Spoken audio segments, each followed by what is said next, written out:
Welcome to a day in the life of a Mahjong player. It is a beautiful, overcast, muggy day in Atlanta. Most people probably grumble about this kind of weather, but I love it. I love it, love it. Actually, my parents, I should say, are from Portland, Oregon, and as you know, Oregon is pretty rainy weather year-round.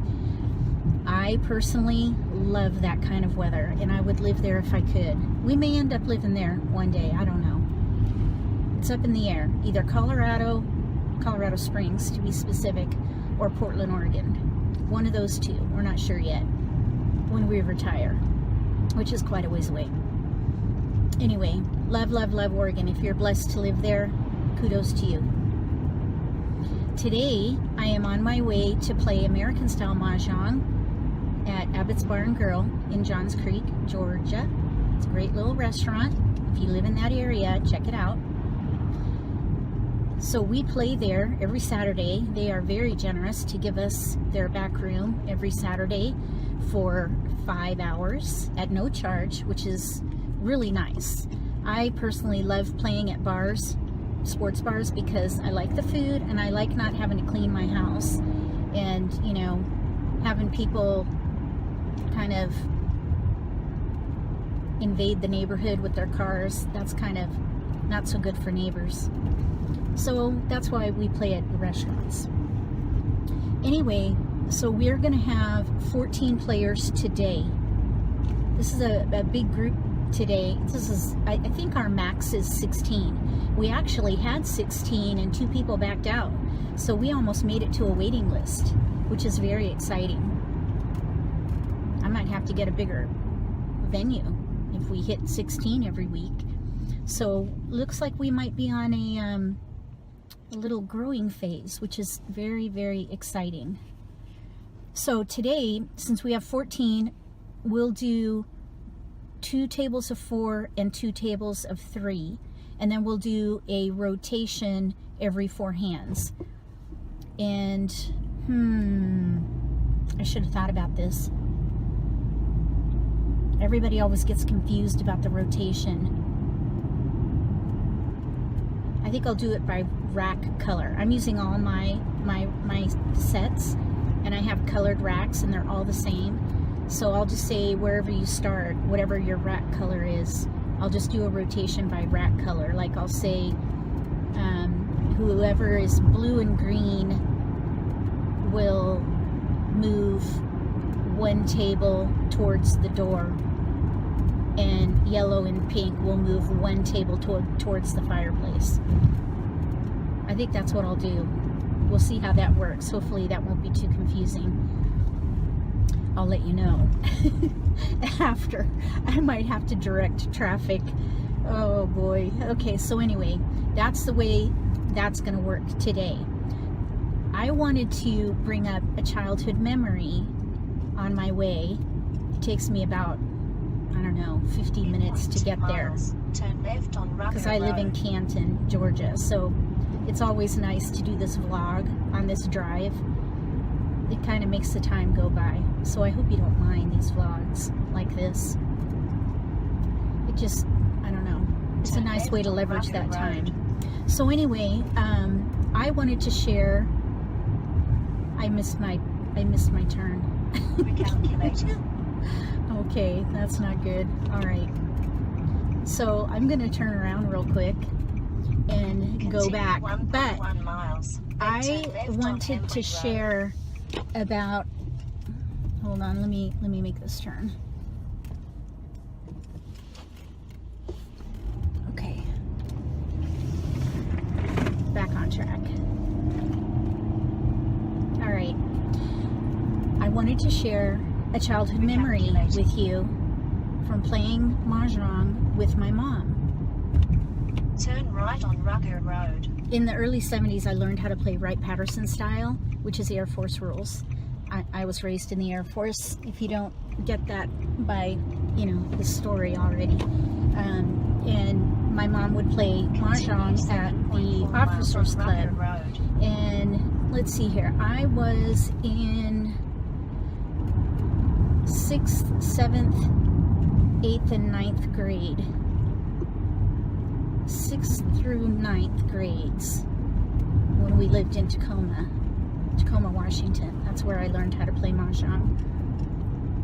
So, I don't know, I guess I was between 12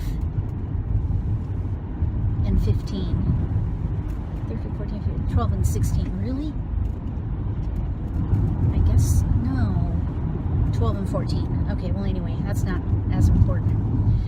But anytime there was a vacation day or a holiday from school, my mom would let me come and play Mahjong if it coincided with her Mahjong day. And so I would get dressed up and we would go to the officers club, and oh, that was such a special day. I love those memories. They're just so special to me because it was just me. My other brothers and sisters, they didn't play Mahjong. My mom taught me how to play. So, and I think probably because I was the oldest girl, and I don't think my brothers were interested. And it was kind of a ladies' thing for my mom. So I would get dressed up and we would go to the club for the day, and we'd play from 9 to 3. So we'd get there early, and you know, we'd buy our racks in Wright-Patterson style. You pay $1 for your rack, and if you lose your rack, you have to buy another rack. So it's $1 per rack. Anyway, and then we would break for lunch and play until 3. So much fun. But one of the things that she did that really added to the fun is everybody put in an extra $2 into a pot. And she would have a prize for low, a prize for the hand of the day, and a prize for high. Low would get their $2 back, and then the hand of the day and high would split the remaining pot. The hand of the day, if you don't know, is where you pick a random hand, and you would where did I put that? You would use a token, like something like this. I use a poker chip. So you would give a token to whoever has the hand of the day, and that hand of the day, anytime it was won during the day, that token would pass to the next player. And whoever ended up with the token at the end of the day would get that portion of the pot. I'm going to try to do that today with my group. I haven't introduced this to this particular group before. I used to do it a long time ago when we played at Champs in Alpharetta. We had a pretty big group there, and we did this, and it worked really well. Everybody participated, and it was a lot of fun. I'm not sure about this particular group, how they're going to receive it, so I will let you know. I am going to call this the booty, like a pirate's booty. I got a suggestion box, one of those plexiglass suggestion boxes at Office Depot. I'll take a picture of it and put it at the end of the video so you can see. And then I made a little sign that says booty on it. And people will just put their $2 in the booty if they want to participate. And participation is optional, just in case people don't like it. So if they participate, they'll get to wear a button. And this button will just say that they're eligible for the prizes. So it's completely optional, and that would be optional, they'll be eligible to win either, you know, the low, hand of the day, or high. If they don't participate, of course, then they're not part of that little process. So we'll see how that goes. I'm not sure. I think it would be fun. What do you think?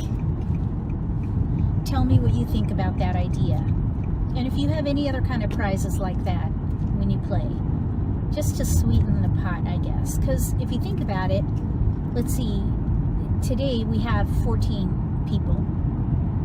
So let's say half of them participate, 7 people. So 7 times 2 is 14. Low would get their $2 back.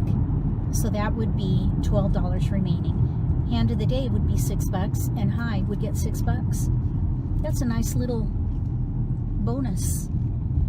And since we play at a restaurant, it could even offset the price of your lunch as well.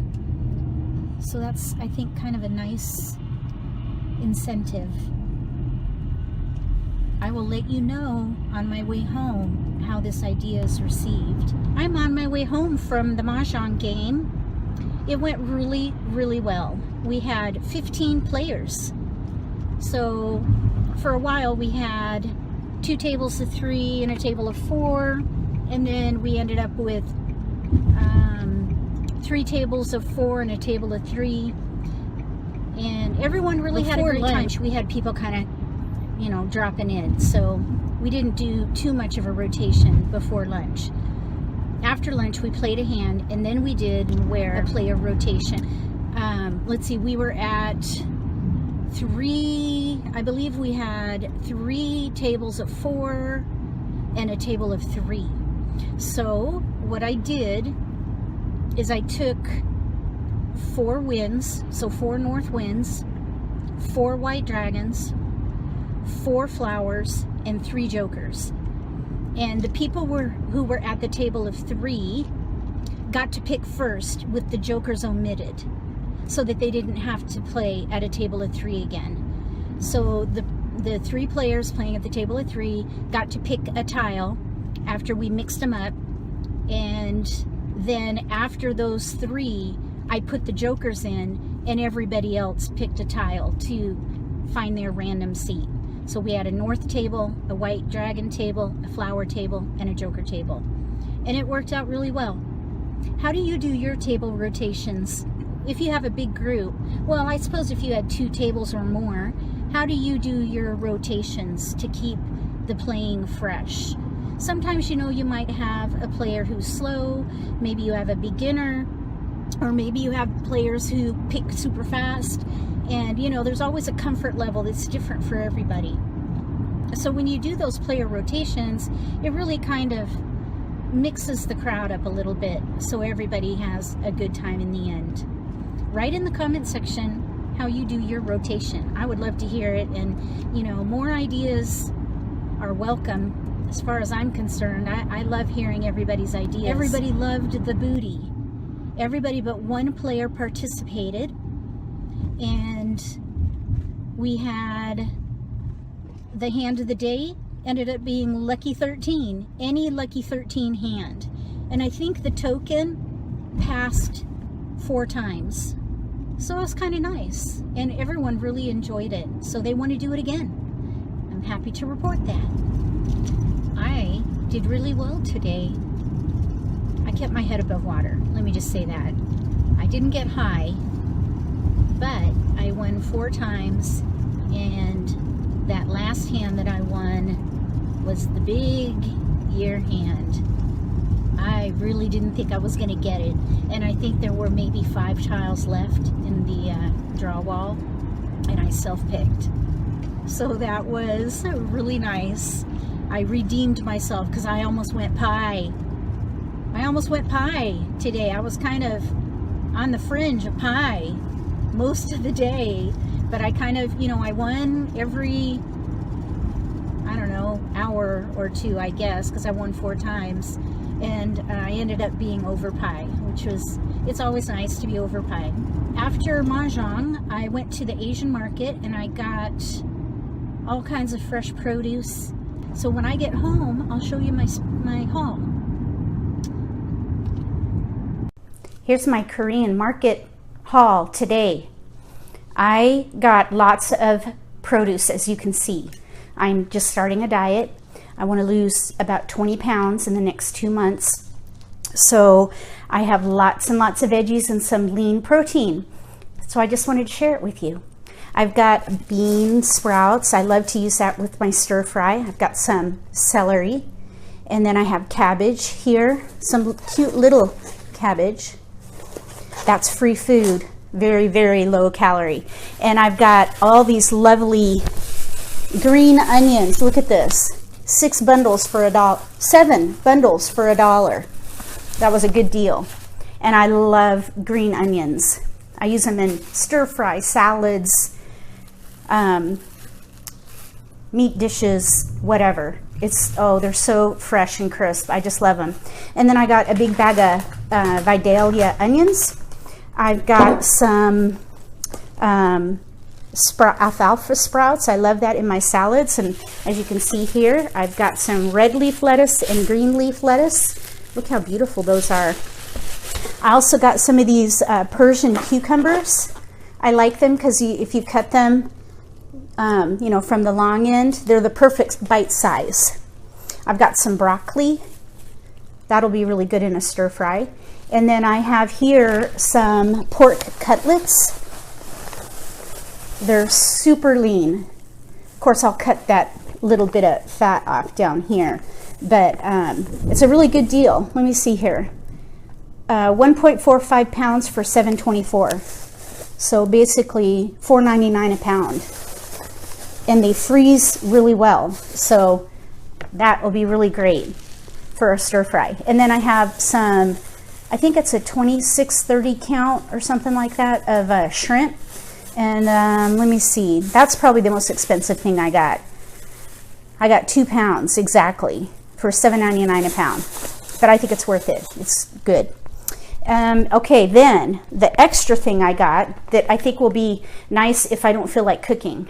And I got these 3 different flavors of these vegetable and seafood balls. And then I got this flavor. This is pork and vegetable. This one is, you get 6 for 150 calories. That's a pretty good ratio, I think. This one is chicken. It's a chicken version, and you get 3. I'm sorry, you get 3 for 120 calories. Actually, I misread that. Each one of these, for the vegetable and seafood, it's 4 for 150 calories. And then these 2, it's 3 for 150 for the pork and veggie. And then for the chicken and veggie, it's 120. And then I'm going to dip it in this ponzu sauce. So instead of like a sweet and sour sauce or a sweet chili sauce, because that all has sugar in it, I'm going to do this ponzu, which is soy sauce with lemon.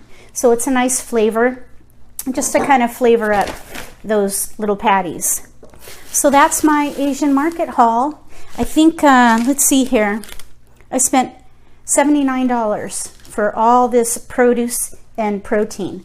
And this will do my whole family for the week, I think. Oh, plus we have things in the freezer too, if we don't feel like, you know, veggies. But you gotta have veggies if you want to lose some weight. That's the best way to do it. All right, I'm gonna show you some slides of the Mahjong day today. Here's a picture of the booty and the buttons. I'll leave a link below for where I made those. And here's a picture of my friends. Between now and the next day in the life of a Mahjong player, may all your picks be keepers.